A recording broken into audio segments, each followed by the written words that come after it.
يا رسول الله يا رسول الله يا حبيب الله يا حبيب الله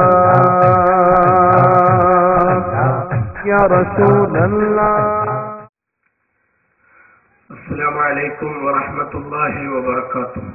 സാമൂഹ്യ ബാധ്യതകൾ എന്ന പ്രവിശാലമായ ഒരു വിഷയത്തിന്റെ ഏതാനും ഭാഗത്തുകൂടെയുള്ള ഒരു ഓട്ടപ്രദക്ഷിണമാണ് നമുക്കിവിടെ നടത്താൻ സമയമുള്ളത്.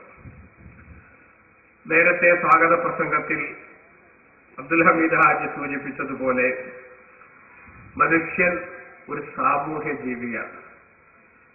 സമൂഹത്തോട് കടപ്പാടില്ലാതെ, സമൂഹത്തിന്റെ സേവനങ്ങൾ കൈപ്പറ്റാതെ, സമൂഹത്തിന്റെ സന്തോഷകരമായ അവസ്ഥക്ക് തന്റേതായ പങ്കുകൂടി വഹിക്കാതെ ഈ ലോകത്ത് ഒറ്റയാൾ പോരാട്ടം നടത്താനോ ഒറ്റയാൾ പട്ടാളമായി ജീവിക്കാനോ ആർക്കും തന്നെ സാധ്യമല്ല.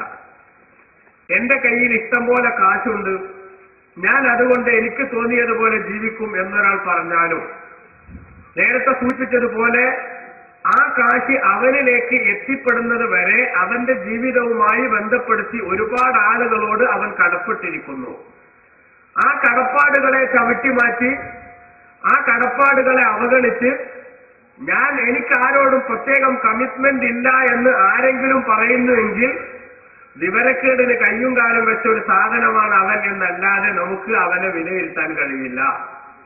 അതുകൊണ്ട് തന്നെ വിശുദ്ധ ഇസ്ലാം ഈ ലോകത്ത് വളരെ വ്യക്തമായി നമ്മുടെ ജീവിതത്തെ ക്രമീകരിച്ചപ്പോൾ ആ ജീവിതത്തിന്റെ ക്രമീകരണത്തിൽ പ്രത്യേകമായും സമൂഹത്തിലെ വിവിധ തട്ടുകളിലുള്ള ആളുകളോട് നമുക്കുണ്ടാവേണ്ട ബാധ്യതയെക്കുറിച്ച്, നമ്മുടെ കടപ്പാടുകളെക്കുറിച്ച് അല്ലാഹു തആല നമുക്ക് ബോധം നൽകിയിട്ടുണ്ട്. വിശുദ്ധ ഖുർആനിൽ അല്ലാഹു സുബ്ഹാനഹു വ തആല സൂറത്തുൻ നിസാഇന്റെ 36-ാമത്തെ സൂക്തത്തിൽ നമ്മളോട് പറഞ്ഞു, വഅബ്ദുല്ലാഹ്, നിങ്ങൾ അല്ലാഹുവിനെ ആരാധിക്കണം, വലാ തുശ്രികൂ ബിഹി ശൈഅ, അല്ലാഹുവിന് ഒരു വസ്തുവിനെയും നിങ്ങൾ പടച്ചവനോടൊപ്പം പങ്കാളിയാക്കാൻ പാടില്ല, ശിർക്ക് ചെയ്യാൻ പാടില്ല, തൗഹീദിന്റെ പരിധിയിൽ നിന്ന് നിങ്ങൾ പുറത്തു പോകാൻ പാടില്ല. വബിൽ വാലിദൈനി ഇഹ്സാന, മാതാപിതാക്കൾക്ക് നിങ്ങൾ ഗുണം ചെയ്തു കൊടുക്കുകയും വേണം. വബിദിൽ ഖുർബ, അതേപോലെ കുടുംബക്കാർക്ക് നിങ്ങൾ ഗുണം ചെയ്തു കൊടുക്കണം. വൽ യതാമ, അനാഥർക്ക് നിങ്ങൾ ഗുണം ചെയ്തു കൊടുക്കണം. വൽ മസാക്കീൻ, സാധുക്കൾക്ക് നിങ്ങൾ ഗുണം ചെയ്തു കൊടുക്കണം. വൽജാരിദിൽ ഖുർബ, കുടുംബക്കാരായ അയൽവാസികൾക്ക് നിങ്ങൾ ഗുണം ചെയ്തു കൊടുക്കണം. വൽജാരിൽ ജുനുബി, കുടുംബക്കാരല്ലാത്ത അയൽവാസികൾക്കും നിങ്ങൾ ഗുണം ചെയ്തു കൊടുക്കണം. വസ്സാഹിബി ബിൽ ജംബി, ഇതൊന്നുമല്ലാത്ത നിങ്ങളുടെ കൂട്ടുകാർക്കും നിങ്ങൾ ഗുണം ചെയ്തു കൊടുക്കണം. വബിനി സബീൽ, യാത്രക്കാർക്കും നിങ്ങൾ ഗുണം ചെയ്തു കൊടുക്കണം. ഒമാ മലക്കത്ത് അയ്മാനുക്കും, നിങ്ങളുടെ അടിമകളുണ്ടെങ്കിൽ ആ അടിമകൾക്കും നിങ്ങൾ ഗുണം ചെയ്തു കൊടുക്കണം. ഇന്നല്ലാഹ ലാ യുഹിബ്ബു മൻ, നിശ്ചയം അല്ലാഹു തആല ഒരാളെ ഇഷ്ടപ്പെടുന്നതല്ല കാന മുഖ്താലും ഫഖൂറ, അവൻ അഹങ്കാരിയും ഫബർ പറയുന്നവനുമായിട്ടുള്ള ഒരാളെയും അല്ലാഹു ഇഷ്ടപ്പെടില്ല. എന്ന് പറഞ്ഞാൽ ഇപ്പറഞ്ഞ വിഭാഗങ്ങളൊക്കെ മനുഷ്യന് കടപ്പാടുള്ളവരാണ്. ആ കടപ്പാടുള്ള വിഭാഗത്തിൽ നിന്ന് ഓരോരുത്തർക്കും അവർക്ക് അർഹതപ്പെട്ട ഗുണങ്ങൾ ചെയ്തു കൊടുത്തുകൊണ്ട് അവരോടുള്ള ബാധ്യതകൾ നിർവഹിക്കാത്തവരൊക്കെയും പവർ നടിക്കുന്നവരും എനിക്ക് ഞാൻ തന്നെ മതി എന്ന് അഹങ്കരിക്കുന്നവരുമാണ്. അബ്ബിലത്തിൽ അഹങ്കരിക്കുന്ന ഒരാളോടും അല്ലാഹുവിന് ഇഷ്ടമില്ല തന്നെ എന്ന് പടച്ച തമ്പുരാൻ വിശുദ്ധ ഖുർആനിലൂടെ നമ്മളുടെ ശ്രദ്ധയിൽപ്പെടുത്തുമ്പോൾ, പ്രിയപ്പെട്ട സഹോദരന്മാരെ, നബി സല്ലല്ലാഹു അലൈഹി വസല്ലമ തങ്ങൾ പറഞ്ഞിട്ടുണ്ട് ഒരു ഹദീസിൽ, മല്ലം യഹ്തമ്മ ബിഅംരിൽ മുസ്ലിമീന, മുസ്ലിമീങ്ങളുടെ കാര്യം, വിശ്വാസികളാകുന്ന തന്റെ സഹകാരികളുടെ കാര്യം അതാരെങ്കിലും പരിഗണിക്കുന്നില്ലെങ്കിൽ, അതൊരാൾക്കൊരു വിഷയമായി തോന്നുന്നില്ലെങ്കിൽ അവൻ ഒരിക്കലും നമ്മുടെ സംസ്കാരം ഉൾക്കൊണ്ടവനല്ല. എത്ര ഗൗരവമുള്ള വാക്കാണ് റസൂലുള്ള പറയുന്നത്. മുസ്ലിമായ ഒരു മനുഷ്യനെ സംബന്ധിച്ചിടത്തോളം തനിക്ക് സമൂഹത്തിൽ ആരോടൊക്കെ കടപ്പാടുണ്ടോ ആ കടപ്പാടുള്ളവരോടൊക്കെയും ബന്ധം പുലർത്താതെ, ആ കടപ്പാട് വീട്ടാതെ ജീവിക്കുന്നവൻ ഇസ്ലാമിക സംസ്കാരം ഉൾക്കൊണ്ടവനല്ല. വേറൊരു ഹദീസിൽ റസൂലുള്ള പറഞ്ഞു, മല്ലം യശ്കുരിന്നാസനം യശ്കുരില്ല, ജനങ്ങൾക്ക് നന്ദി ചെയ്യാത്തവൻ ഒരിക്കലും അള്ളാഹുവിന് നന്ദി ചെയ്തവനാവില്ല. അവൻ 24 മണിക്കൂറും സുജൂദ് കിടക്കുക, ആൾക്കാരോട് പറ്റിയൊന്നും ഒരു ധാരണയില്ല, ആൾക്കാരോടൊന്നും അവനൊരു കടപ്പാടും ഒരു നന്ദിയില്ല. എന്നാൽ യഥാർത്ഥത്തിൽ അവർ അള്ളാഹ്ക്ക് നന്ദി ചെയ്തവനല്ല. എന്താ കാരണം? സമൂഹത്തിൽ ഒരാൾക്കും ഒറ്റയ്ക്ക് ജീവിക്കാൻ കഴിയില്ല. കാരണം അവൻ ജീവിക്കുന്ന സമയത്ത് അവൻ ഉപയോഗിക്കുന്ന ഓരോ സാധനങ്ങളും നേരത്തെ സൂചിപ്പിച്ചതുപോലെ നാം കഴിക്കുന്ന ഭക്ഷണം മുതൽ, നാം ഉപയോഗിക്കുന്ന വാഹനം മുതൽ, നാം കിടക്കുന്ന കട്ടിൽ മുതൽ, ജീവിതത്തിന്റെ ഏതൊക്കെ മേഖലകളിൽ നമ്മൾ ബന്ധപ്പെടുന്നുവോ ആ മേഖലകളിലുള്ള എല്ലാ വസ്തുക്കളിലും മറ്റു പലരുടെയും സഹായങ്ങൾ, പലരുടെയും സർവീസുകൾ അനുഭവിച്ചുകൊണ്ടാണ് മനുഷ്യൻ ഈ ലോകത്ത് ജീവിച്ചുകൊണ്ടിരിക്കുന്നത്. അതുകൊണ്ട് തന്നെ ആ ആളുകളോടൊക്കെയുള്ള തന്റെ ബാധ്യതയും ബന്ധവും നിറവേറ്റി തന്നെ ജീവിക്കണം. അതുകൊണ്ട് ആമുഖം നീട്ടേണ്ട ആവശ്യമില്ല. നമുക്ക് വിഷയത്തിന്റെ പിടി നമുക്ക് കിട്ടി. ഇനി നമ്മൾ ചിന്തിക്കുക, സമൂഹത്തിൽ ആരോടൊക്കെയാണ് നമുക്ക് കമ്മിറ്റ്മെന്റ് ഉള്ളത്, സമൂഹത്തിൽ ആരോടൊക്കെ നമ്മൾ ബന്ധപ്പെടുന്നു. നേരത്തെ ഇവിടെ ഈ ആയത്തിൽ സൂചിപ്പിച്ചതൊക്കെ നമ്മൾ ബന്ധപ്പെടേണ്ട വിഭാഗമാണ്. ഒന്നുകിൽ മാതാപിതാക്കൾ, അല്ലെങ്കിൽ നമ്മുടെ കുടുംബക്കാർ, അല്ലെങ്കിൽ അനാഥരായ മക്കൾ, അല്ലെങ്കിൽ സാധുക്കളായിട്ടുള്ള ആളുകൾ, അല്ലെങ്കിൽ കുടുംബക്കാരോടൊപ്പം അയൽവാസികളും കൂടെ ആയവർ, അല്ലെങ്കിൽ കുടുംബക്കാരല്ലാത്ത അയൽവാസികൾ, അതിൽ ഒന്നുമല്ലെങ്കിൽ അതൊന്നും അല്ലാത്ത നമ്മുടെ ഫ്രണ്ട്സ്, നമ്മുടെ സുഹൃത്തുക്കൾ, അതുമല്ലെങ്കിൽ യാത്രക്കാരായിട്ട് എവിടുന്നോ നമ്മുടെ മുന്നിൽ വന്നുപെടുന്ന ആളുകൾ, അതേപോലെ തന്നെ അടിമ വ്യവസ്ഥയുള്ള കാലത്ത് അടിമകൾ. ഈ 10 കാറ്റഗറിയെ അല്ലാഹു സുബ്ഹാനഹു വ തആല ഒരായത്തിൽ എണ്ണി പറഞ്ഞുകൊണ്ട് നമ്മളോട് പറയാണ്, ഇവരോടൊക്കെ നിങ്ങൾക്ക് കടപ്പാടുണ്ട്, ഇവരോടൊക്കെ നിങ്ങൾക്ക് ബാധ്യതയുണ്ട്. അപ്പൊ ഈ ബാധ്യതയുണ്ടെന്ന് പറയുന്ന കൂട്ടത്തിൽ പലയിടത്തും മതത്തിന്റെ പരിഗണന പോലും പടച്ചതമ്പുരാൻ വെച്ചിട്ടില്ല എന്നാണ് നമ്മൾ മനസ്സിലാക്കേണ്ടത്. ഉദാഹരണമായിട്ട് ആദ്യമായിട്ട് അല്ലാഹു സുബ്ഹാനഹു വ തആല പറഞ്ഞല്ലോ, മാതാപിതാക്കൾക്ക് നിങ്ങൾ ഗുണം ചെയ്തു കൊടുക്കണം. അവിടെ മാതാവും പിതാവും അല്ലെങ്കിൽ രണ്ടുപേരാൾ, നമ്മുടെ മതക്കാരനല്ല മറ്റൊരു മതക്കാരനാണെങ്കിൽ ബഹുമാനപ്പെട്ട വിശുദ്ധ ഖുർആനിന്റെ നിർദ്ദേശം എന്താണ്? വസാഹിബുഹുമാ ഫിദ്ദുനിയാ മഅറൂഫാ. ദുനിയാവിന്റെ വിഷയത്തിൽ ഭൗതികമായ കാര്യങ്ങളിലൊക്കെ ആ മാതാപിതാക്കളോട് നീ നല്ല നിലയിൽ വർത്തിക്കണം. ബാപ്പാക്ക് ആവശ്യമുള്ള, അച്ഛൻ എന്ന് വിളിക്കുന്ന അദ്ദേഹത്തിന് ആവശ്യമുള്ളതൊക്കെ നിങ്ങൾ കൊടുക്കണം. അതേപോലെ അമ്മക്ക് ആവശ്യമുള്ളതൊക്കെ നിങ്ങൾ കൊടുക്കണം. അതേ സമയത്ത് അച്ഛനും അമ്മയും ആ പവർ ഉപയോഗിച്ച് മതത്തിന്റെ സത്യസാക്ഷ്യം വിട്ടൊഴിയാൻ നിങ്ങളോട് നിർബന്ധിച്ചാൽ ഫലാ തുതിഉഹുമ, അതിനൊരിക്കലും നിങ്ങൾ അനുസരിച്ചു കൊടുക്കേണ്ടതില്ല. നോക്കൂ നിങ്ങൾ, അപ്പൊ ഭൗതിക ജീവിതത്തിൽ നമ്മുടെ മാതാപിതാക്കളായി കടന്നു വരുന്നവർ, അതേപോലെ നമ്മുടെ അയൽവാസികളായി വരുന്നവർ, ആ അയൽവാസികൾ പക്ഷേ മറ്റു മതക്കാരനായിരിക്കും. അഖിലും ജാരക്ക വനവുക്കാന കാഫിറ, അവിശ്വാസിയാണെങ്കിലും അയൽവാസിയെ ആദരിക്കണമെന്ന് പഠിപ്പിച്ച മതത്തിന്റെ സംസ്കാരം പ്രിയപ്പെട്ട സഹോദരങ്ങളെ നമ്മൾ ഉൾക്കൊള്ളുമ്പോ ഈ പറഞ്ഞ വിഭാഗത്തോടൊക്കെ നമുക്ക് പ്രത്യേകം ബാധ്യതയുണ്ട്. ആ ബാധ്യതകളൊക്കെ നമ്മൾ നിർവഹിക്കണം. ഒന്നാമതായി മാതാപിതാക്കളോട് നമുക്ക് ബാധ്യതയുണ്ട്. നബി സല്ലല്ലാഹു അലൈഹി വസല്ലമ തങ്ങളിൽ നിന്ന് അബ്ദുല്ലാഹി ഇബ്നു മസ്ഊദ് റളിയല്ലാഹു അൻഹു റിപ്പോർട്ട് ചെയ്യുന്ന ഹദീസിൽ നമുക്ക് കാണാൻ സാധിക്കും. മഹാനവറുകൾ പറയുന്നു, സഅൽതു റസൂലുള്ളാഹി സ്വല്ലല്ലാഹു അലൈഹി വസല്ലമ, നബി സല്ലല്ലാഹു അലൈഹി വസല്ലമ തങ്ങളോട് ഒരിക്കൽ ഞാൻ ചോദിച്ചു, അയ്യുൽ അമലി അഹബ്ബു ഇലല്ലാഹ്, അള്ളാഹുവിന് ഏറ്റവും ഇഷ്ടപ്പെട്ട അമലേതാണ് നബിയെ, പ്രവർത്തനം ഏതാണ് നബിയെ എന്ന് റസൂലുള്ളാഹി സ്വല്ലല്ലാഹു അലൈഹി വസല്ലമ തങ്ങളോട് ചോദിച്ചു. നബി സല്ലല്ലാഹു അലൈഹി വസല്ലമ തങ്ങൾ പറഞ്ഞു, അസ്സലാത്തു അലാ വഖ്തിഹാ, സമയത്ത് നിസ്കരിക്കലാണ് ഏറ്റവും ശ്രേഷ്ഠമായ അമല് അള്ളാഹുവിന്.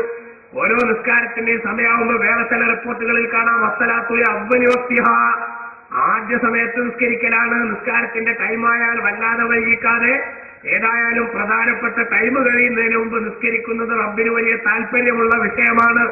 ബഹുമാനപ്പെട്ട അബ്ദുല്ലാഹി ഇബ്നു മസ്ഊദ് റളിയല്ലാഹു അൻഹു ചോദിച്ചു, സുമ്മായിൻ, പിന്നേതാണ് നബിയെ? ആ സമയത്ത് റസൂലുള്ളാഹിന്റെ മറുപടി, ബിർറുൽ വാലിദൈൻ, മാതാപിതാക്കൾക്ക് ഗുണം ചെയ്തു കൊടുക്കലാണ്. ഒരു മനുഷ്യനെ സംബന്ധിച്ചിടത്തോളം അവന്റെ രണ്ടാമത്തെ സൽക്കർമ്മം, റബ്ബിന് ഏറ്റവും ഇഷ്ടമുള്ള സൽക്കർമ്മം, അത് മാതാപിതാക്കൾക്ക് ഗുണം ചെയ്തു കൊടുക്കലാണെന്ന് നബി സല്ലല്ലാഹു അലൈഹി വസല്ലം തങ്ങൾ പറഞ്ഞു.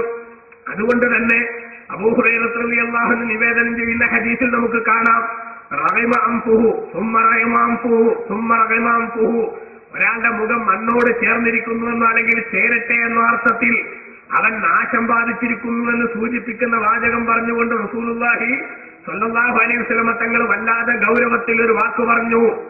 ആ വാക്ക് പറഞ്ഞപ്പോ സഹാബത്തിന് മനസ്സിലായി ആരെ സംബന്ധിച്ചാണ് ഈ പറയുന്നത്. അപ്പൊ ആരുടെയാണ് മുഖം മണ്ണോട് ചേരേണ്ടത്, അഥവാ ഗുരുത്തം കെട്ടുപോയത് ആരാണെന്ന് അള്ളാന്റെ റസൂലിനോട് സഹാബത്ത് ചോദിക്കുന്നു. മൻ യാ റസൂലല്ലാഹ്, ആരാണ് നബിയെ അപ്പറഞ്ഞ കമ്പനി?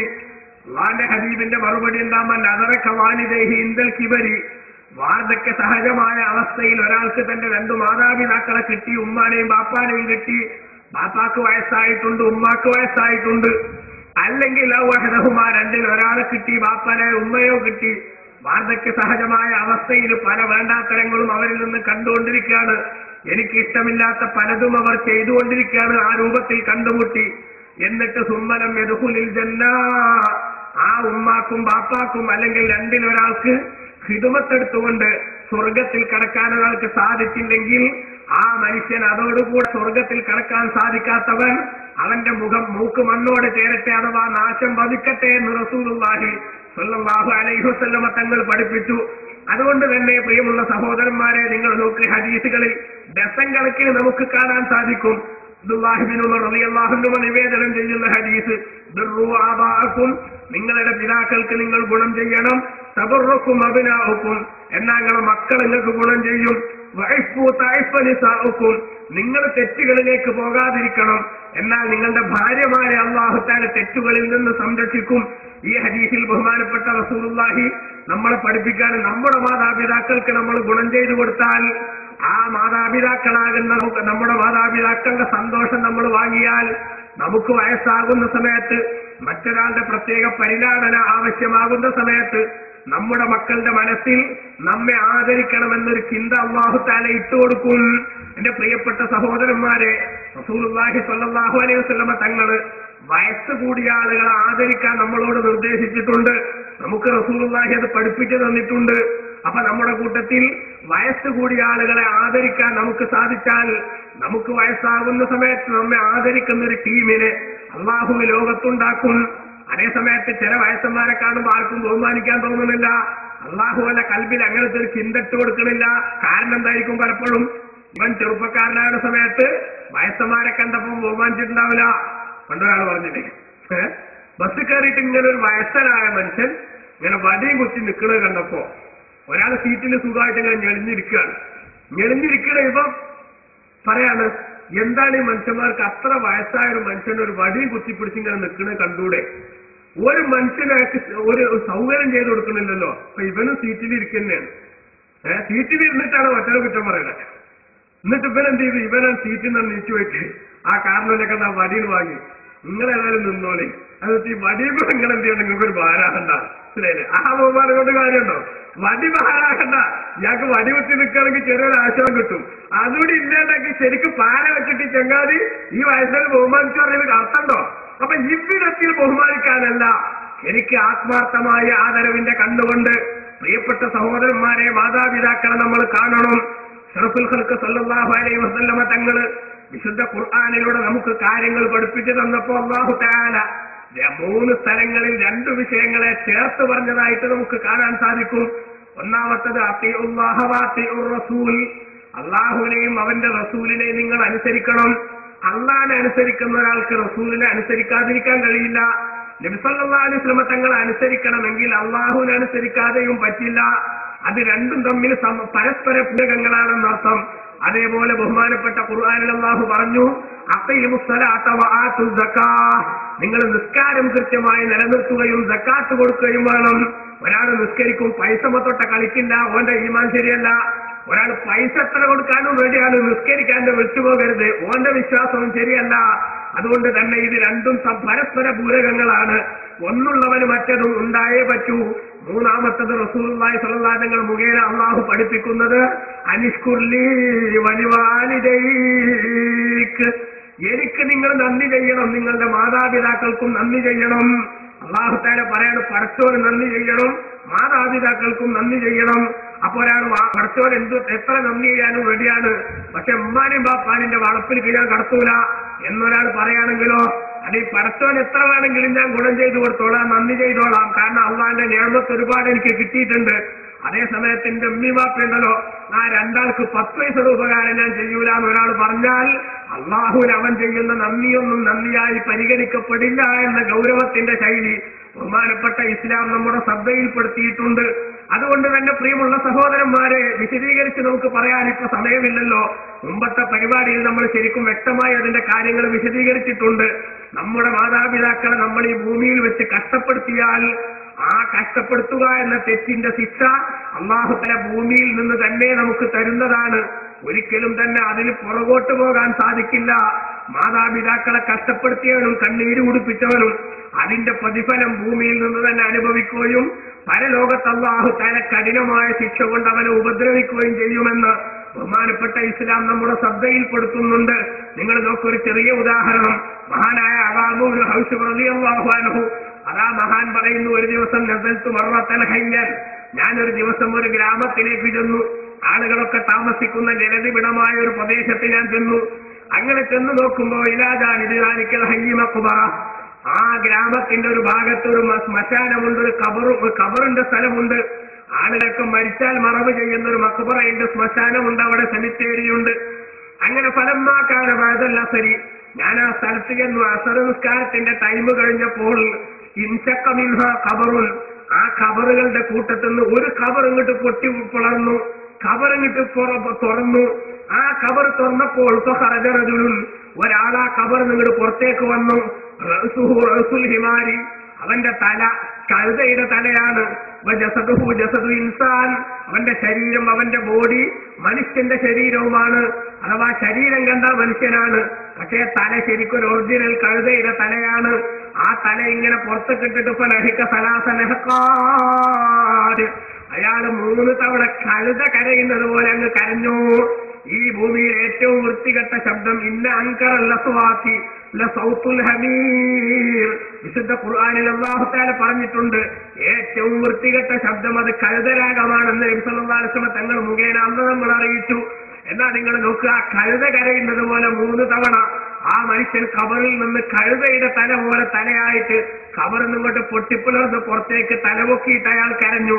അതിനുശേഷം സുമ്മന്തവക്കാലയിൽ ഖബർ അയാളെ മേൽ അങ്ങനെ തന്നെ കൂടി. ശരിക്കും ആ പിന്നെ അടക്കിയതുപോലെ ഖബർ സാധാരണഗതിയിലായി. അങ്ങനെ നോക്കുന്ന സമയത്ത് ഫൈദൻ അജൂസുൻ, അവിടെ ഒരു സ്ത്രീ ഇങ്ങനെ നൂലൂറ്റുകൊണ്ട് പഞ്ഞിയിൽ നിന്ന് പരുത്തിയിൽ നിന്ന് നൂലുണ്ടാക്കുന്ന പ്രക്രിയയിൽ ഏർപ്പെട്ട് കണ്ടു. അങ്ങനെ ഇരിക്കുന്ന സമയത്ത് ഞാനവിടെ പുതിയൊരാളാണ്. ബഹുമാനപ്പെട്ട ആളാവ് ഹൗസുപ്രതി എന്താന്ന് പറയാണ്, എനിക്കൊന്നും മനസ്സിലായില്ല.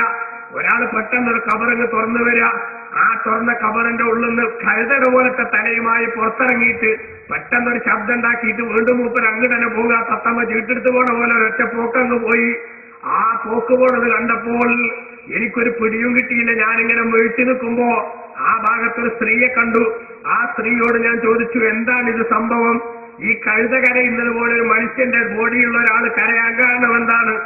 ആ സമയത്ത് നൂറ്റുകൊണ്ടിരിക്കുന്ന വയസ്സായ ഉമ്മയെ ചൂണ്ടിക്കാണിച്ചുകൊണ്ട് അതാ ആ പെണ്ണു പറഞ്ഞു തന്നു, തറ തിൽക്കൽ അജൂസ്, ആ വയസ്സായ ഉമ്മാനെ നിങ്ങൾ കണ്ടില്ലേ? ആ ഉമ്മാനെ കണ്ടില്ലേ എന്ന് ചോദിച്ചപ്പോ ഞാനിവിടെ ചോദിച്ചു, മാനഹ, അവർക്ക് എന്താണ് ഇതിൽ കാര്യമെന്ന് ചോദിച്ചു.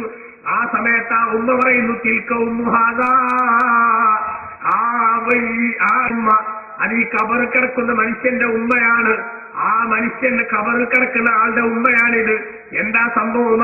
കിസ്സത്തുഹു, എന്താണ് അവരുടെ ചരിത്രം, സംഭവം എന്താണ് ഞാൻ ചോദിച്ചു. ആ സമയത്ത് അവർ പറഞ്ഞു, കാനേശ്വരബുൽ ഹംറ, ഈ ചെറുപ്പക്കാരൻ എന്നും കല്ല് കുടിക്കുന്നവനായിരുന്നു. അങ്ങനെ കല്ലും കുടിച്ച് വീട്ടിലേക്ക് വന്ന് ബഹളമുണ്ടാക്കുമ്പോ ആ ഉമ്മ എപ്പോഴും സ്നേഹത്തോടുകൂടെ മകനോട് പറയും, യാ ബുനയ്യ, എന്റെ പൊന്നുമോനെ, ഇത്തഖില്ലാ, പടച്ച തമ്പുരാന്റെ വിരിവിലക്കുകളെ സൂക്ഷിച്ച് നിനക്കൊന്ന് ജീവിച്ചുകൂടെ? ഇലാ മത്താ തശ്റബു ഹാദൽ ഖംർ, എത്ര കാലമാണ് നീ ഇങ്ങനെ കള്ളു കുടിക്കുക? നിന്റെ ഈ ആരോഗ്യം നശിക്കുന്നത് വരെ, അതേപോലെ നിന്റെ കയ്യിലുള്ള പണം തീരുന്നത് വരെ. അതിനപ്പുറം നിനക്ക് കുടിക്കാൻ കഴിയില്ലല്ലോ. യജമാനനായ റബ്ബിനെ പേടിയില്ലാതെ കള്ളു കുടിച്ച ഘട്ടത്തിലെങ്ങാനും നിനക്ക് മരിച്ചു പോകേണ്ടി വന്നാൽ, ബഹുമാനപ്പെട്ട പണ്ഡിതന്മാർ പഠിപ്പിച്ചിട്ടുണ്ടല്ലോ നമ്മളെ. എന്റെ പ്രിയപ്പെട്ട സഹോദരങ്ങളെ, പുതിയ പുതുവർഷ പുലരിയുടെ ആഘോഷത്തിമുറപ്പിൽ നമ്മുടെ നാട്ടിൽ ഇക്കൊല്ലവും ആളുകൾ കുടിച്ചു തീർത്ത മദ്യത്തിന്റെ കണക്കെത്രയാണ്? പത്രങ്ങൾ റിപ്പോർട്ട് ചെയ്തില്ലേ? കോടിക്കണക്കിന് രൂപയുടെ മദ്യം ഓരോ നാട്ടിലും കുടിച്ചു തീർത്തു നമ്മുടെ ആളുകൾ.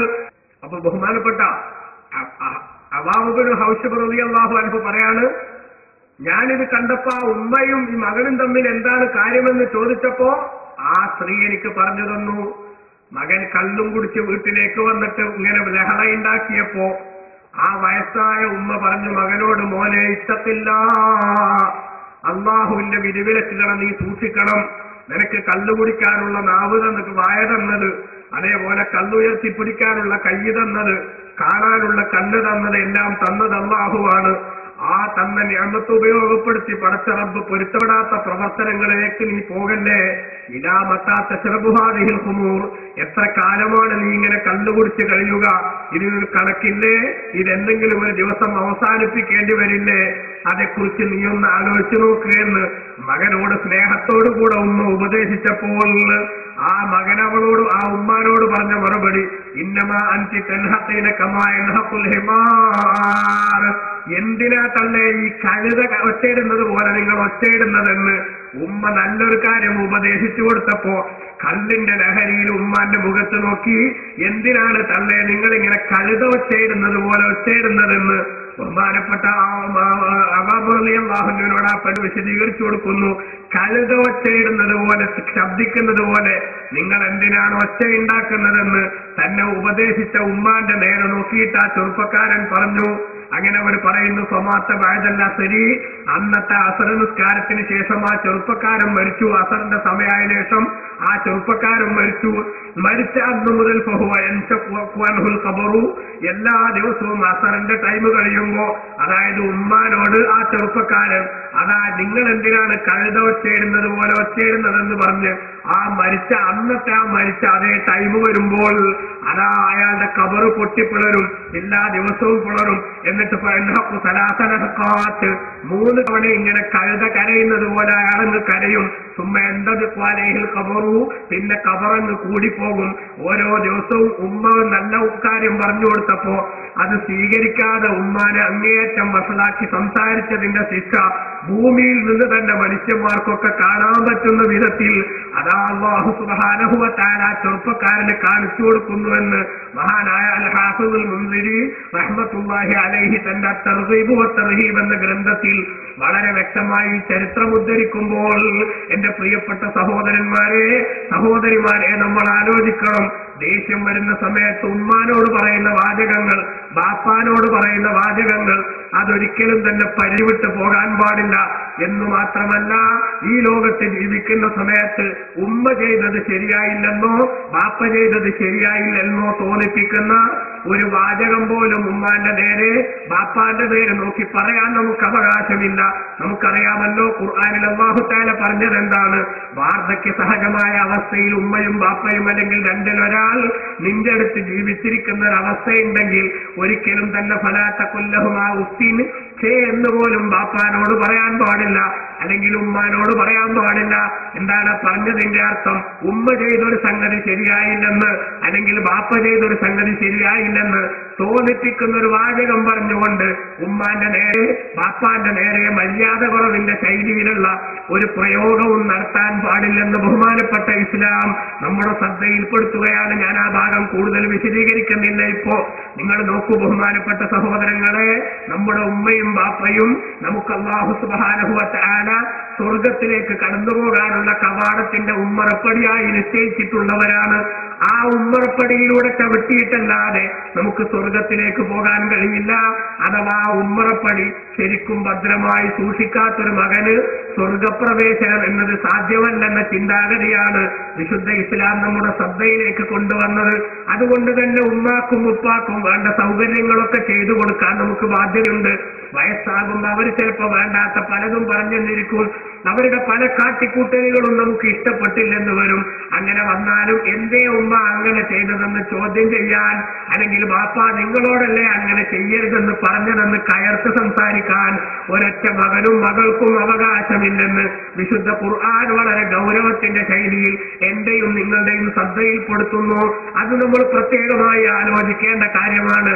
എന്നാലും ഉമ്മാനോടുള്ള ബാധ്യത തീരില്ല, ഉപ്പാനോടുള്ള കടപ്പാട് പൂർത്തിയാവില്ല. അതൊക്കെ അങ്ങനെ ചെയ്തതിന് ശേഷം ഉപ്പ എന്ത് ചെയ്താലും സഹിക്കണം, ഉമ്മ എന്ത് ചെയ്താലും സഹിക്കണം, ഉപ്പാക്ക് നേരെ കയർക്കാതിരിക്കണം. അതേപോലെ ഉപ്പ പറഞ്ഞതൊക്കെ അനുസരിക്കണം, ഉമ്മാന്റെ ഇഷ്ടത്തിന് നിന്നു കൊടുക്കണം. അങ്ങനെയൊക്കെ ചെയ്താലും മക്കളും ഉപ്പാന്റെയും ഉമ്മാന്റെയും ബാധ്യത ഊറ്റിയവരല്ല.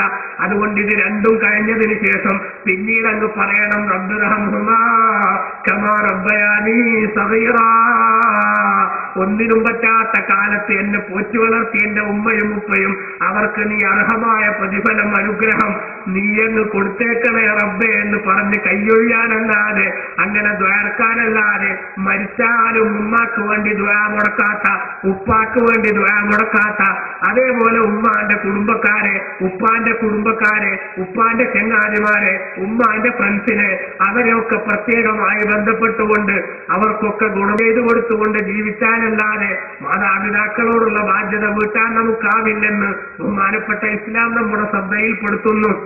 അതേപോലെ പ്രിയമുള്ളവരെ, സമൂഹത്തിൽ നമുക്ക് ഏറ്റവും ബാധ്യതയുള്ളവരാണ് നമ്മുടെ സഹോദരന്മാരും സഹോദരിമാരും, അഥവാ നമ്മുടെ കുടുംബത്തിലെ ഏറ്റവും അടുത്ത ബന്ധുക്കൾ. ആ അടുത്ത ബന്ധുക്കളോടുള്ള നമ്മുടെ ബന്ധം എത്രത്തോളം സജീവമാണോ ആ സജീവമാകുന്നതിനനുസരിച്ച് നമുക്ക് അല്ലാഹു തആല ജീവിതത്തിൽ അനുഗ്രഹം തരും. കണ്ടില്ലേ, നമ്മൾ അലി ഇബ്നു അബീ ത്വാലിബ് റളിയല്ലാഹു അൻഹു നബി സല്ലല്ലാഹു അലൈഹി വസല്ലമ തങ്ങളിൽ നിന്ന് ഉദ്ധരിക്കുന്ന ഹദീസ്, മൻ സറഹു, ഏതെങ്കിലും ഒരു മനുഷ്യനെ സന്തോഷിപ്പിക്കുമെങ്കിൽ അയ്യുമദ്ദലഹു ഫീ ഉംരിഹി, അവന്റെ വയസ്സിൽ അവന് വർധനവുണ്ടാകണം, നീട്ടിക്കൊടുക്കണം, ദീർഘായുസ് കിട്ടണമെന്നൊരാൾക്ക് താല്പര്യമുണ്ടെങ്കിൽ വയുവസ്സാലഹു ഫീ റിസ്ഖിഹി, അവന്റെ ഭക്ഷണത്തിൽ വിശാലതയുണ്ടാവണമെന്നും ഒരാൾക്ക് താല്പര്യമുണ്ടെങ്കിൽ വയുദ്ഫഅൻഹു മീതത്തുസ്സൂ, ചീത്തമരണം അവനെ തൊട്ട് ഒഴിഞ്ഞു പോകണമെന്ന്. എന്തൊരു വലിയ ഭാഗ്യമാണിത്! ചീത്തമരണം വരുന്നതല്ലേ വാസ്തവത്തിൽ ഈ ലോകത്തൊരു മുസ്ലിം പേടിക്കേണ്ട ഏറ്റവും വലിയ സംഗതി. മരിക്കുന്ന സമയത്ത് ഈമാനോടുകൂടെ മരിക്കാൻ സാധിക്കുമെങ്കിൽ ബാക്കിയുള്ള എന്ത് പ്രയാസങ്ങളും പ്രശ്നമല്ലാതെ അതാ സന്തോഷത്തോടെ കണ്ടവരല്ലേ മുസ്ലിമീങ്ങൾ. നമുക്കറിയില്ലേ, ബഹുമാനപ്പെട്ട ഹുബൈബ് റളിയല്ലാഹു അൻഹു ശത്രുക്കൾ പിടിച്ചുകൊണ്ടുപോയി കഴുമരത്തിലേക്ക് കയറ്റിയിട്ട് അതാ ഇഞ്ചിഞ്ചായി തന്നെ കൊല്ലാനുള്ള ശ്രമങ്ങൾ നടത്തുമ്പോ മഹാനായ ഹുബൈബ് റളിയല്ലാഹു അൻഹു എന്താ പറയുന്നത്? ആ ശത്രുക്കളെ നിങ്ങൾ എന്നെ കൊന്നാലും ഇതാ മുസ്ലിമായി മരിക്കാൻ എനിക്ക് സാധിക്കുന്നുവെങ്കിൽ പിന്നെ ഈ മരണം ഒരു പൂമാലയായി സ്വീകരിക്കാൻ എനിക്ക് കഴിയുമല്ലോ. ഈമാനോടുകൂടെ മരിക്കുമ്പോ അത് കഴുമരത്തിൽ കിടന്ന് മരിച്ചാലും പായയിൽ കിടന്ന് മരിച്ചാലും സാധാരണ മരണമുണ്ടായാലും അല്ലാത്ത നിരക്കുള്ള മരണമുണ്ടായാലും അതൊന്നും തന്നെ ഞാൻ പ്രശ്നമാക്കുന്നില്ല. വലസ്തു ഉബാലിഹീന ഉഖ്തലു മുസ്ലിമാ അലാ അയ് ജംബിൻ കാന ലില്ലാഹി മസ്റഈ വദാലിക ഫീ ദാത്തിൽ ഇലാഹി വഇൻ യശാ യുബാരിക് അലാ ഔസാലി ശിൽബിൻ മുമസ്സഈ. കഴുമരത്തിൽ ശത്രുക്കൾ ഇങ്ങനെ ആർത്തട്ടഹസിച്ച് ചിരിച്ചുകൊണ്ട് മഹാനായ ഹുബൈബ് റളിയല്ലാഹു അൻഹു ഈ ലോകത്തോട് വിട പറയുന്ന അവസാന നിമിഷങ്ങൾ ഇങ്ങനെ എണ്ണി സന്തോഷത്തോടെ കഴിയുന്ന സമയത്ത് പ്രിയപ്പെട്ട സഹോദരങ്ങളെ, ഹുബൈബ് റളിയല്ലാഹു അൻഹു കഴുമരത്തിന്റെ മുകളിൽ വെച്ച് പാടുകയാണ്, വലസ്തു ഉബാലി, ഞാൻ കാര്യമാക്കുന്നില്ല, ഞാൻ പരിഗണിക്കുന്നില്ല. എന്ത്?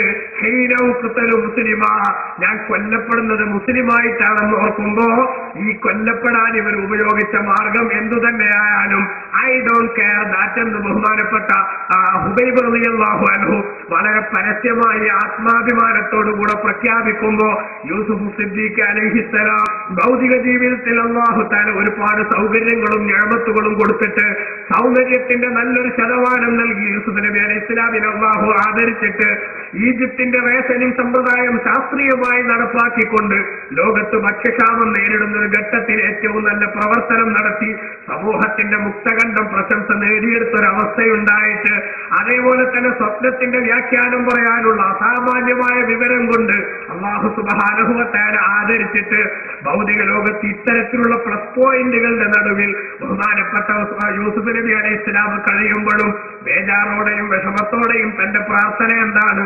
തവഫനി മുസ്ലിമാ, പഠിച്ചവനെ എന്നെ മുസ്ലിമാക്കി മരിപ്പിക്കണേ. അപ്പൊ മുസ്ലിമായി മരിക്കാൻ കിട്ടുന്നൊരവസരം, അഥവാ ഈമാൻ നഷ്ടപ്പെടാതെ മരിക്കാൻ കിട്ടുന്നൊരവസരം അതെന്ത് കൊടുത്തിട്ടാണ് കിട്ടുകയെങ്കിലും അത് നേടലാണ് വാസ്തവത്തിൽ ഒരു വിശ്വാസിയുടെ ഏറ്റവും വലിയ ബാധ്യത. എന്നാൽ റസൂലുള്ളാഹി സ്വല്ലല്ലാഹു അലൈഹി വസല്ലം തങ്ങളുടെ ഏറ്റവും വലിയൊരു ഓഫർ ഇതാ വരുന്നു നമ്മിലേക്ക്. എന്താണ് ആ ഓഫർ? നിങ്ങൾക്ക് ദീർഘായുസ് കിട്ടണമെന്ന് ആഗ്രഹമുണ്ടോ? ഭക്ഷണത്തിൽ വിശാലത വേണമെന്ന് ചിന്തയുണ്ടോ?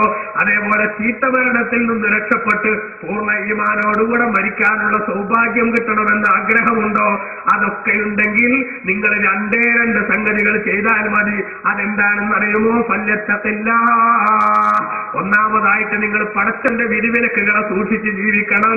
വല്യസിൽ റഹ്മഹു, കുടുംബബന്ധം ചേർക്കുകയും വേണം.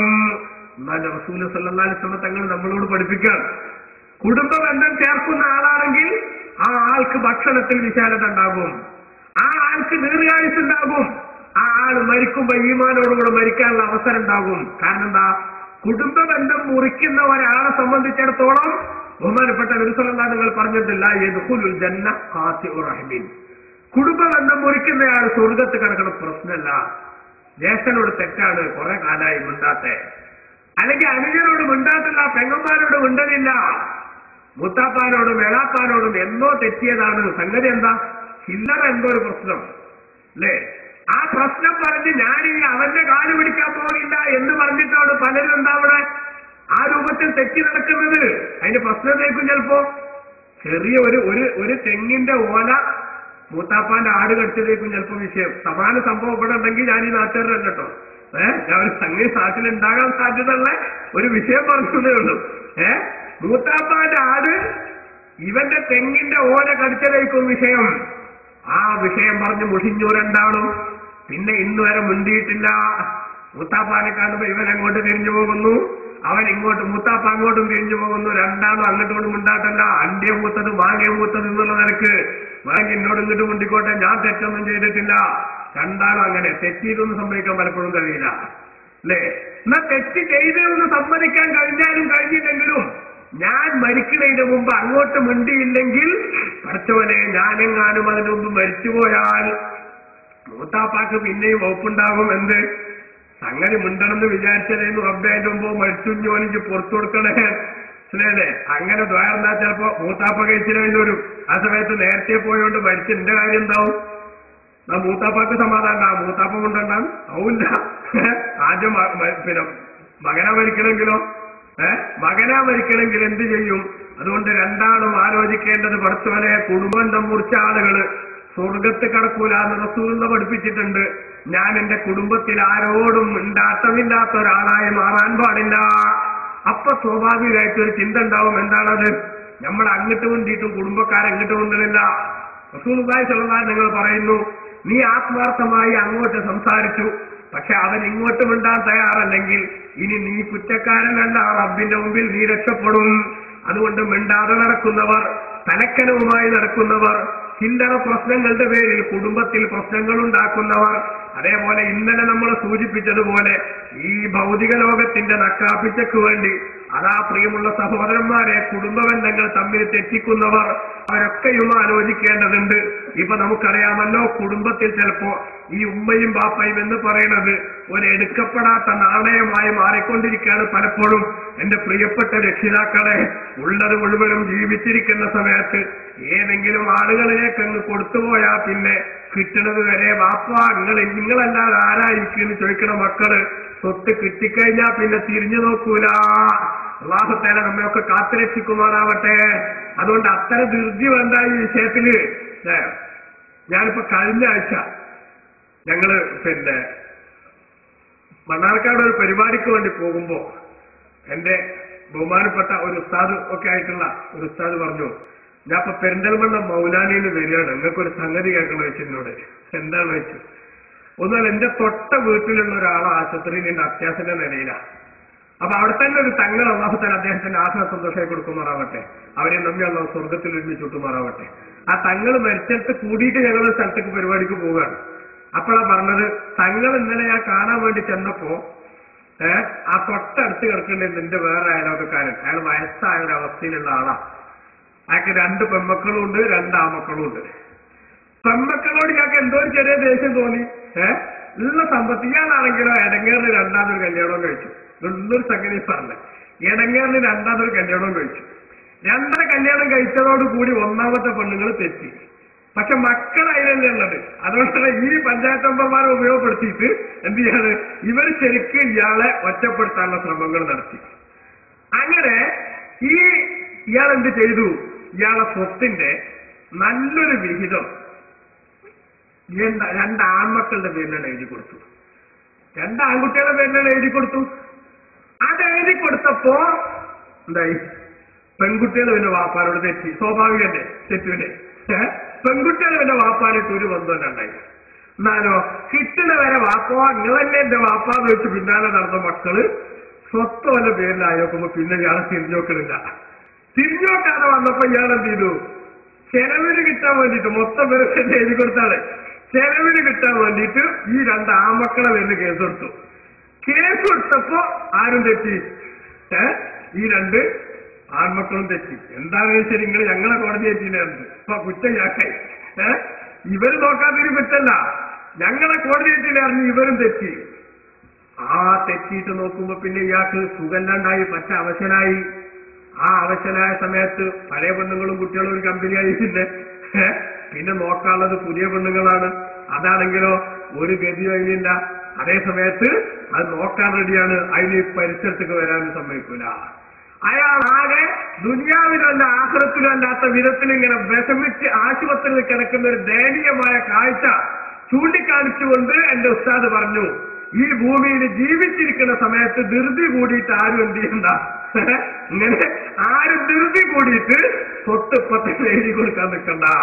അങ്ങനെ എഴുതി കൊടുക്കാൻ നിന്നാൽ കിട്ടണ വരെ ഇമ്മാന്ന് വിളിച്ച് തേനെ പാലേന്ന് പറയുന്ന മക്കള് ഇത് കിട്ടിക്കഴിഞ്ഞ് ഇനിയിപ്പോ ഇയാൾ എന്തിനാ നോക്കണേ, മരിച്ചാലൊന്നും കിട്ടാനൊന്നുമില്ലല്ലോ എന്ന് ചിന്തിക്കുന്ന ഒരവസ്ഥ വന്നാൽ അല്ലാഹു കാത്തുരക്ഷിക്കുമാറാവട്ടെ. ഒന്ന്. രണ്ടാമത്തെ നമ്മൾ കാണണം, അനന്തരാവകാശികളുടെ കൂട്ടത്തിൽ നിന്ന് ചിലർക്ക് കിട്ടാതിരിക്കാൻ വേണ്ടി എന്ന ലക്ഷ്യത്തോടെ ആരെങ്കിലും അവരുടെ സ്വത്ത് ഏതെങ്കിലും വിധത്തിൽ കൈകാര്യം ചെയ്യുന്നുവെങ്കിൽ ആ അനന്തരാവകാശികളെ ആക്രമിക്കുന്നതിന് തുല്യമാണത്. അതൊരിക്കലും തന്നെ ബഹുമാനപ്പെട്ട ഇസ്ലാം പൊരുത്തപ്പെടുന്ന സംഗതിയല്ല. മക്കൾക്കിടയിൽ നീതി പാലിക്കാനും അവരോട് ഒരേ സമീപനം സ്വീകരിക്കാനും ബഹുമാനപ്പെട്ട ഇസ്ലാം പഠിപ്പിച്ചിട്ടുണ്ട് പ്രിയമുള്ളവരെ. അതുകൊണ്ട് തന്നെ ജീവിച്ചിരിക്കുന്ന സമയത്ത് ചിലപ്പോ ഏതെങ്കിലും മക്കൾ വിളവന്മാരാണെങ്കിൽ വാപ്പാന്റെ പിന്നിൽ പതുക്കെ കൂടിയെന്ന് വരും. നിങ്ങൾ ഇതിലൊന്നാണ് ഒപ്പിട്ടാണ്, അത് ചിലപ്പോ ഒരു മതിക്കുപ്പിയും ഇതൊക്കെ ചിലപ്പോ എന്ത് ചെയ്യും നമ്മളടുത്ത് വരും. ഒപ്പിടാൻ പറഞ്ഞ സംഗതി ചിലപ്പോഴേക്കും ആകെ പ്രശ്നമായിരിക്കും.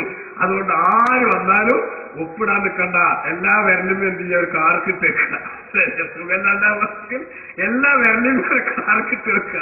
ഞാൻ മരിക്കണ വരെ അങ്ങനത്തെ ഒരു സംഗതി നടക്കൂല എന്ന് ചിന്തിച്ചോളണം. ഇല്ലെങ്കിൽ എന്താണ്, പലപ്പോഴും ഇന്ന് സമൂഹത്തിൽ ആർക്കും ആരോടും പ്രത്യേകമായ ബാധ്യതയില്ലാത്തൊരവസ്ഥ. എന്റെ വാപ്പാന്റെ കയ്യിൽ 5 കാശില്ലെങ്കിലും വാപ്പാനെ കണ്ണിലുണ്ണി പോലെ നോക്കേണ്ട ബാധ്യത എനിക്കുണ്ട്. കാരണം ഞാൻ ഒന്നുമല്ലാത്ത കാലത്ത് ബാപ്പനെ നോക്കിയിട്ടുണ്ട് എന്ന് ചിന്തിക്കുന്നതിന് പകരം ബാപ്പ ജീവിച്ചിരിക്കുന്ന കാലത്ത് ഒന്നും ഉണ്ടാക്കി വെച്ചിട്ടില്ല, ഈ വേസ്റ്റ് സാധനത്തെ ഞാനെന്തിന് ചുമക്കണമെന്ന് ചിന്തിക്കുന്ന അവസ്ഥയിലേക്ക് മക്കളെങ്ങാനും തരണ്ടായെന്നാൽ പ്രിയമുള്ളവരെ, ആ തരംതാഴ്ചയിലേക്ക് പലപ്പോഴും കാര്യങ്ങൾ കൊണ്ടെത്തിക്കുന്ന പ്രധാനപ്പെട്ട വില്ലൻ മുതലായി മാറുന്ന അവസ്ഥ നമ്മൾ കാണുന്നുണ്ട്. ആ മുതലായി മാറുന്ന കൂട്ടത്തിൽ കേമനായിട്ടുള്ള ഒരാളെന്ത് ചെയ്യും, അപ്പാനെ പതുക്കൾ പിടിച്ചിട്ട് അല്ലെങ്കിൽ ഉമ്മാനെ പതുക്കൾ കൂട്ടി പിടിച്ചിട്ട് ഉമ്മ സംഗതിപ്പതൊക്കെ പാടാ നിങ്ങൾ എന്റെ പേരിൽ എഴുതി തന്ന നിങ്ങളെ നോക്കാൻ ഞാൻ തന്നെ എവിടെ കിട്ടിക്കഴിഞ്ഞാൽ പാലം കിടക്കോളം നാരായണാണ്, പാലം കിടന്നാൽ കൂറായണാലേക്കും പല മനുഷ്യന്മാരുടെ അവസ്ഥ. അപ്പൊ അതൊക്കെ ഉണ്ടാവും. പിന്നെ ബാക്കി മക്കളോട് തിരിഞ്ഞു നോക്കൂല. വാസ്തവത്തിൽ ഉമ്മ അങ്ങനെ ഒരു അബദ്ധം ചെയ്താലും മക്കളെ നമുക്ക് മാറി നിൽക്കാൻ കഴിയില്ല. കാരണം ഉമ്മാന്റെ സ്വത്തിന് വേണ്ടിയല്ല ഉമ്മ നമ്മൾ സ്നേഹിക്കുന്നത്, ബാപ്പാന്റെ സ്വത്തിന് വേണ്ടിയല്ല ബാപ്പ നമ്മൾ സ്നേഹിക്കുന്നത്. മറിച്ചൊന്നുമനും കഴിയാത്ത കാലത്ത് എന്നെ പോറ്റി വളർത്തിയ ഈ ഭൗതിക ജീവിതത്തിൽ എനിക്ക് ഏറ്റവും കടപ്പാടുള്ള 2 വിഭാഗം എന്ന നിലക്കാണ് ഉമ്മാനെ കാണേണ്ടതെങ്കിൽ സ്വത്തിന്റെ പേരിൽ പലപ്പോഴും തമ്മിൽ തർക്കമുണ്ടായി, പ്രശ്നമുണ്ടായി. ജ്യേഷ്ഠനും അനുജനും മിണ്ടാട്ടമില്ല, പെങ്ങളും ആങ്ങളെയും മിണ്ടാറില്ല, എളാപ്പയും മൂത്താപ്പയും മിണ്ടാട്ടമില്ല. ആ വിധത്തിൽ കുടുംബത്തിൽ നിന്ന് എത്ര ആളുകളാണ് ആ തെറ്റിയ അവസ്ഥയിൽ തന്നെ മരിച്ചു പോകുന്നത്. ബഹുമാനപ്പെട്ട ഹബീബ് റസൂലുള്ളാഹി സ്വല്ലല്ലാഹു അലൈഹി വസല്ലമ തങ്ങൾ നമ്മുടെ ശ്രദ്ധയിൽപ്പെടുത്തുന്നത് എന്താണ്? അങ്ങനെ മരിച്ചു പോകുന്ന മനുഷ്യന്മാർ ഒരിക്കലും തന്നെ സ്വർഗത്തിൽ കടക്കാനുള്ള സാധ്യത കാണുന്നില്ല. ഈ നശിച്ച ദുനിയാവിന് വേണ്ടി കുടുംബം വിട്ടിട്ട് ആ കുടുംബത്തോട് തെറ്റിയിട്ട് ആഖിറവും കൂടെ നശിപ്പിക്കുന്നതിന്റെ ഗൗരവം എത്രയാണെന്ന് പ്രിയമുള്ള സഹോദരന്മാരെ നമ്മൾ മനസ്സിലാക്കണം. അപ്പൊ നമ്മുടെ കുടുംബത്തിലെ മെമ്പർമാരോട്, കുടുംബത്തിലുള്ള ആളുകളോട്, ആ പരമ്പരയോട് പ്രത്യേകമായ ബന്ധം നമുക്കുണ്ടാവണം, നമുക്ക് കടപ്പാടുണ്ട്. അതുകൊണ്ടാണ് റസൂലുള്ള പറഞ്ഞത്, തഅല്ലമൂ മിൻ അൻസാബിക്കും, നിങ്ങളുടെ കുടുംബത്തിൽ നിന്ന് നിങ്ങൾ പഠിപ്പിക്കണം. മാതസിലൂന ബിഹി അർഹാമക്കും, നിങ്ങളുടെ കുടുംബ ബന്ധം നിലനിർത്താൻ ആവശ്യമായ, കുടുംബ ബന്ധം ചേർക്കാൻ ആവശ്യമായ ബന്ധം നിങ്ങളെ പരമ്പരയിലുള്ള ആളുകൾ നിങ്ങൾ പഠിപ്പിക്കണം. കുട്ടിക്ക് പറഞ്ഞു കൊടുക്കണം, അതെന്റെ മൂത്താപ്പയാണ്, അതെന്റെ എളാപ്പയാണ്, മറ്റത് എളാപ്പാടെ മോനാണ്, മറ്റേ മൂത്താപ്പാന്റെ ഏട്ടത്തിയാണ്, മറ്റതാണ് മറിച്ചതാണെന്ന് പറഞ്ഞ് നിങ്ങളെ ബന്ധം നിലനിൽക്കാൻ ആവശ്യമായ അത്രയും ബന്ധങ്ങൾ നിങ്ങളെ കുട്ടികൾ പഠിപ്പിക്കണം. റസൂലുള്ളാഹിന്റെ നിർദ്ദേശം. ഇന്നിപ്പോ നമുക്കറിയോ ഈ ഉള്ള തലമുറയിലുള്ളവര് അല്ലെ, അവർ തമ്മിൽ വലിയ കുഴപ്പമൊന്നും ഉണ്ടാവില്ല. അതിന്റെ ഏട്ടനാണെന്നും അല്ലെങ്കിൽ ഏട്ടന്റെ മകനാണെന്നും ചിലപ്പോൾ അറിഞ്ഞു വരും. ആ സമയത്തോ മകന്റെ കുട്ടിനെ ആർക്ക് അറിഞ്ഞോളുന്നില്ല, ഏട്ടന്റെ മകന്റെ കുട്ടിനെ അണിഞ്ഞാൻ അറിഞ്ഞോളുന്നില്ല. കാരണം എന്താ, ഓലേതോ ഒരു കൊമ്പത്താണ്, മറ്റൊരു വേറെ ഏതോ ഒരു കൊമ്പത്തുമാണ്. ഇവർ തമ്മിൽ കൂടാറില്ല. പണ്ടൊക്കെ ഈ പെരുന്നാളൊക്കെ വരുന്ന സമയത്തെങ്കിലും എന്താവുമായിരുന്നു, വിരുന്ന് വെക്ക് എന്നൊക്കെ പറഞ്ഞിട്ടൊരു പരിപാടി ഉണ്ടായിരുന്നു. കൂട്ടുകുടുംബ വ്യവസ്ഥ ഉണ്ടായിരുന്ന കാലത്ത്. ഇന്നിപ്പോ അങ്ങനെ നോക്കിയാലും വിരുന്ന് പോകാൻ നേരമില്ല. ഇനി വിരുന്ന് പോവുകയാണെങ്കിൽ തന്നെ ആ പോക്കൊക്കെ ഒരു പ്രത്യേകമായ ഔട്ടിംഗ് എന്നൊരവസ്ഥയിലേക്ക് നമ്മൾ മാറ്റിക്കൊണ്ടുവന്നു അല്ലേ. ആ ഔട്ടിംഗ് എന്ന അവസ്ഥയിലേക്ക് മാറ്റിക്കൊണ്ടുവന്നപ്പോ ഈ ഔട്ടിംഗ് എൻജോയ് ചെയ്യണമെങ്കിൽ വെറുതെ കുറെ വേസ്റ്റുകൾ ഇതിന്റെ ഇടയിൽ ഉണ്ടാകാൻ പാടില്ല. അപ്പൊ നമ്മൾ സെലക്ടഡ് ആയിട്ടുള്ള ആളുകളെ ആ ഔട്ടിങ്ങിൽ ഉണ്ടാകാൻ പാടുള്ളൂ എന്ന ചിന്തയിലേക്ക് എത്തി.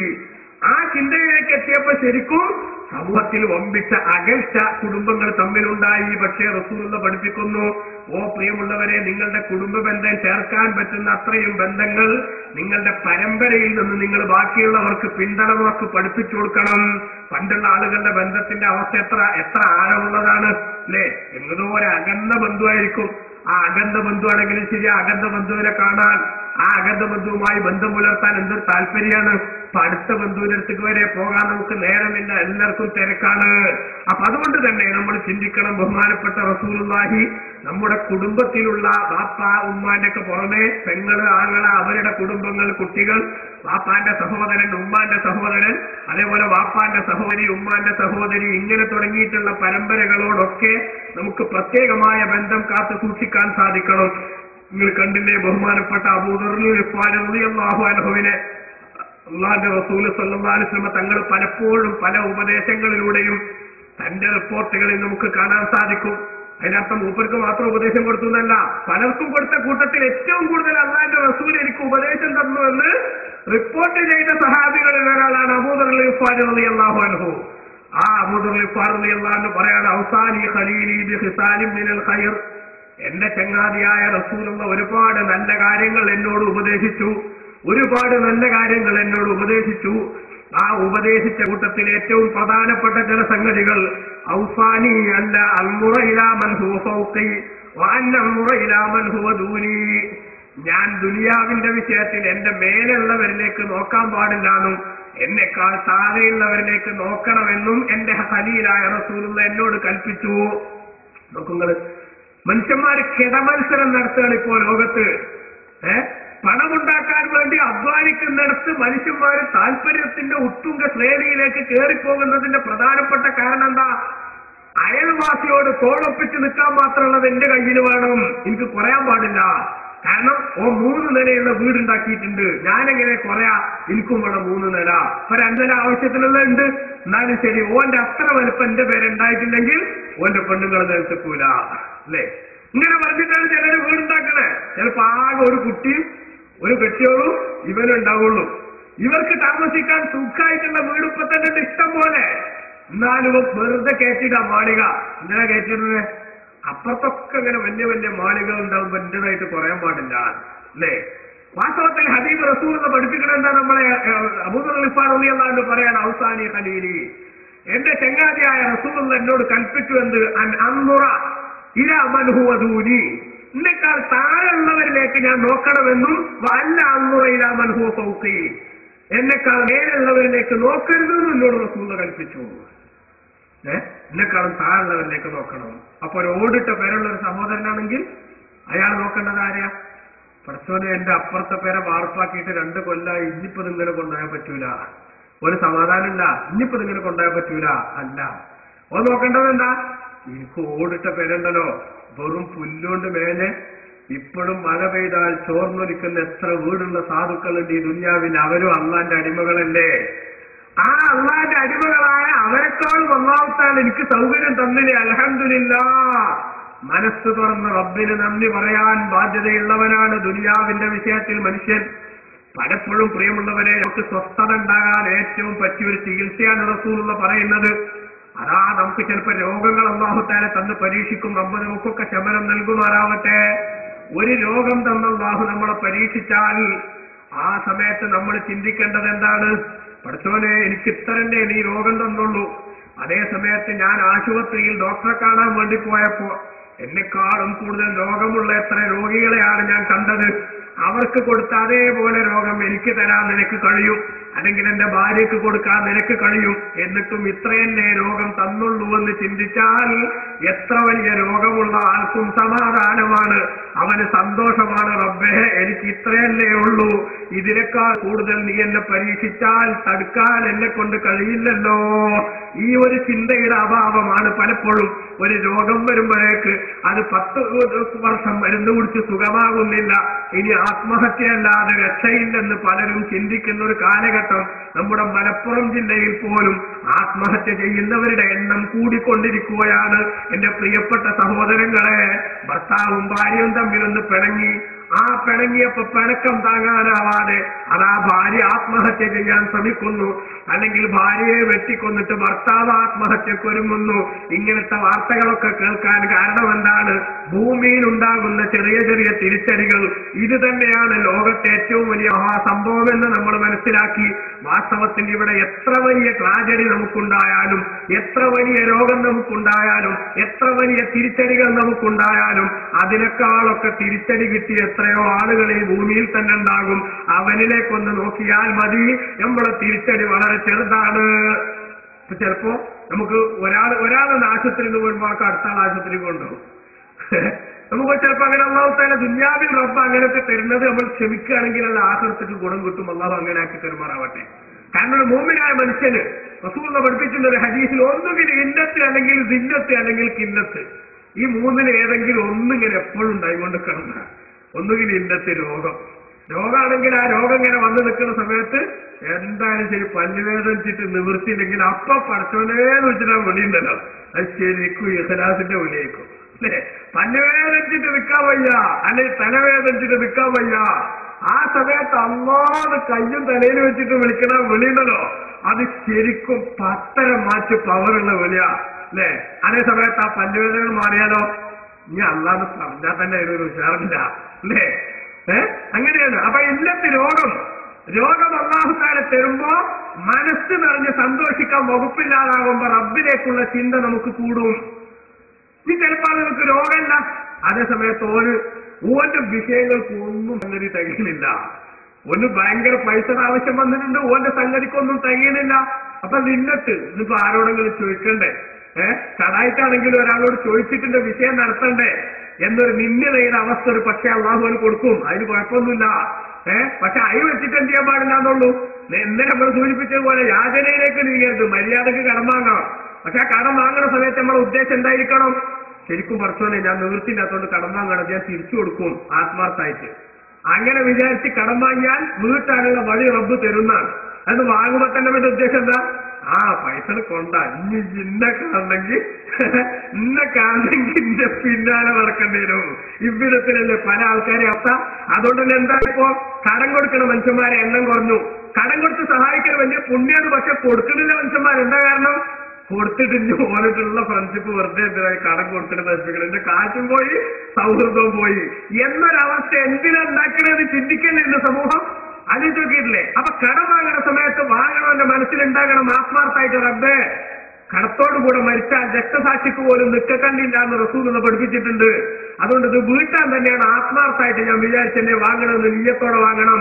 എന്നാ വീട്ടാനുള്ള വഴി അല്ലാഹു തആല തുറന്നു തരും എന്നാണ് റസൂൽ പഠിപ്പിച്ചിട്ടുണ്ട്. അപ്പൊ അതാ പറഞ്ഞത് ഇന്നത്ത്. അച്ഛൻ ചിലപ്പോ ചില ആവശ്യങ്ങൾ നിറവേറ്റാൻ തന്റെ കയ്യിൽ കാശില്ലാതെ വരുമ്പോ കടായിട്ടെങ്കിലും മറ്റൊരാളോട് ചോദിക്കേണ്ടി വരുന്നില്ലേ? അങ്ങനത്തെ ഒരു അവസ്ഥ മുസ്ലിമിന് ചിലപ്പോ ഉണ്ടാകും. അതുമല്ലെങ്കിലോ തിന്നത്ത് കുറവ്, എങ്ങനെ ഒപ്പിച്ചാലും ഒക്കണില്ല അല്ലേ? എന്നാ ഇതിലേതെങ്കിലും ഒരു സംഗതി ഒരുത്തുണ്ടെങ്കിൽ, ഒന്നുകിൽ വില്ലത്ത്, അല്ലെങ്കിൽ കില്ലത്ത്, അല്ലെങ്കിൽ ഇല്ലത്ത്, ഈ മൂന്നെണ്ണത്തിൽ ഏതെങ്കിലും ഒന്നെങ്കിലും ഒരു മനുഷ്യന്റെ ജീവിതത്തിൽ ഉണ്ടെങ്കിൽ, ഉണ്ടാകാൻ നടക്കണം എന്നല്ല പറഞ്ഞത് അല്ലേ? ഉണ്ടെങ്കിൽ ആ ഉള്ള മനുഷ്യന്റെ മനസ്സ് തുറഞ്ഞവന് പലപ്പോഴും ചിരിക്കാൻ കഴിയില്ല, അവന് വല്ലാതെ പരിധി വിട്ട് സന്തോഷിക്കാൻ കഴിയില്ല. പഠിച്ചവനെ എന്റെ ഈ പ്രയാസം എങ്ങനെ തീർക്കുമെന്ന ചിന്തയാണ്. ആ സമയത്ത് റബ്ബിലേക്കുള്ള അടുപ്പം അവന് കൂടാനുള്ള സാധ്യതയുണ്ട്. അപ്പൊ ആ നിലക്കാണ് ഒരു മുസ്ലിമായ മനുഷ്യനുണ്ടാവേണ്ടത്. അതുകൊണ്ട് തന്നെ ഒരാളുടെ ജീവിതത്തിൽ എന്തെങ്കിലും കുറവുണ്ടാകുമ്പോ അടുത്തവനെ എനിക്കെന്താ അങ്ങനെ വന്നതിന് പല ആളുകളും ചോദ്യം എന്താ, ഞാൻ അറിഞ്ഞുകൊണ്ട് ഒരാൾക്ക് ഒരു ഉപദ്രവം ചെയ്തിട്ടില്ല, എന്നിട്ടും അള്ളാഹു താല എന്താ എന്നെ ഇങ്ങനെ ശിക്ഷിക്കണത്?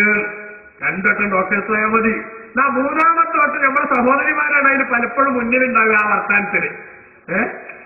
ഞാനിനി എന്തിനങ്ങനെ, ഞാൻ അറിഞ്ഞുകൊണ്ട് ഒരാൾക്കൊരു ഉപദ്രവം ചെയ്തിട്ടില്ല, എന്നെ കൊണ്ട് കഴിയണമാതിരി എല്ലാവർക്കും ഉപകാരം ഞാൻ ചെയ്തു കൊടുത്തിട്ടുള്ളൂ, എന്നിട്ടും കണ്ടോ അള്ളാഹു താല എന്നെങ്ങനെ പിടാതെ പിടികൂടിക്കാണ്, ഇനി ഞാൻ ഒരാൾക്ക് ഒന്നും കൊടുക്കൂല, ഇനി ഞാൻ ഒരാൾക്ക് ഒന്നും കൊടുക്കൂല. ചില ഉമ്മമാര് വെറുതെ ദേഷ്യം പിടിച്ച് പറയുന്ന വാക്കാണ്, അള്ളാഹു പൊരുത്തപ്പെടില്ല അത്. കാരണം എന്താ, നമുക്ക് അള്ളാഹു താല തന്ന ഈ രോഗം എന്ന് പറയുന്നത് അതിനേക്കാളും വലിയ രോഗികൾ ലോകത്തൊരുപാട് വേറുണ്ട്. അവരും അള്ളാന്റെ അടിമകൾ തന്നെയല്ലേ. ആ അടിമകളിലേക്ക് ചേർത്ത് നോക്കിയാൽ റബ്ബേ ആ വലിയ രോഗമുള്ള ആളുകളെ കണ്ടാൽ, അതുകൊണ്ടാണ് മഹാന്മാര് പറഞ്ഞിട്ടുണ്ട്, ആത്മീയ രംഗത്ത് പവറുള്ള മഹാന്മാര് പറഞ്ഞിട്ടുണ്ട്, പറ്റുമെങ്കിൽ നിങ്ങൾ ഇടക്കിടക്കൊക്കെ ആശുപത്രി സന്ദർശിക്കണം. ആശുപത്രി സന്ദർശിക്കണം. എന്താ കാരണം, ആശുപത്രിയിൽ നമ്മൾ ചെന്ന് നോക്കിയിട്ട് ഓരോ രോഗികളെ കിടപ്പും അവസ്ഥയും കണ്ടിട്ടുണ്ടെങ്കിൽ മനസ്സിലാവും എന്ത് രോഗം നമുക്കുണ്ടായിരുന്നാലും അത് വളരെ ചെറുതാണ് അല്ലേ. കാരണം എന്താ, എത്ര വലിയ രോഗമാണെങ്കിലും അതിനേക്കാളും വലിയ രോഗിനെ കാണുമ്പോൾ അത് ചെറുതാവും. അങ്ങനെ തന്നെയല്ലേ. അപ്പൊ പല്ലുവേദനിച്ചിട്ട് നിൽക്കാൻ വയ്യാതെ പല്ല് ഡോക്ടറെ അടുത്ത് പോയാൽ നമ്മള് രാത്രി ഒരു പോളെ കണ്ണടച്ചിട്ടില്ല, കരച്ചിലോട് കരച്ചിലായിരുന്നു. പക്ഷെ അവിടെ ചെന്നപ്പോ ഈ പകലും കരയുന്ന ഒരാളെ കണ്ടാല് നമുക്ക് സമാധാനമായി, ഓന്റെ അത്ര എന്തായാലും എനിക്കില്ല അല്ലേ. അതുകൊണ്ട് ഓനെ കണ്ടപ്പോ നമ്മളെ വേദന പകുതി കുറഞ്ഞു. അതുകൊണ്ട് അല്ലാഹുവിനോട് റസൂൽ നിർദ്ദേശിക്കാണ്, ദുനിയാവിന്റെ വിഷയത്തിൽ നിങ്ങളെക്കാൾ താഴ്ന്നവരിലേക്കേ നോക്കാവൂ. ഓടിട്ട വീടുള്ളവൻ ഒരിക്കലും തന്നെ വാർപ്പ് കയറ്റിയ ഒരാളിലേക്ക് നോക്കാൻ പാടില്ല. ഓ നോക്കേണ്ടത് പുല്ലുവേല വീടുള്ള പട്ടപ്പരയിലെ താമസിക്കുന്നവരിലേക്കാണ്. പട്ടപ്പരയിൽ താമസിക്കുന്ന ആളോ ഓ നോക്കേണ്ടത് വെറും ഷീറ്റ്, ഇതിന്റെ ഷീറ്റ് മാത്രം താർപ്പായ മാത്രം കൊണ്ടുണ്ടാക്കിയ തൽക്കാല കൂടാരത്തിന്റെ ഉള്ളിൽ കഴിയുന്ന ആളുകളെയാണ്. ഓനും ബേജാറാണോ? ഇല്ല, വീട് തന്നെ ഇല്ലാത്ത ആൾക്കാരുണ്ട് അല്ലേ.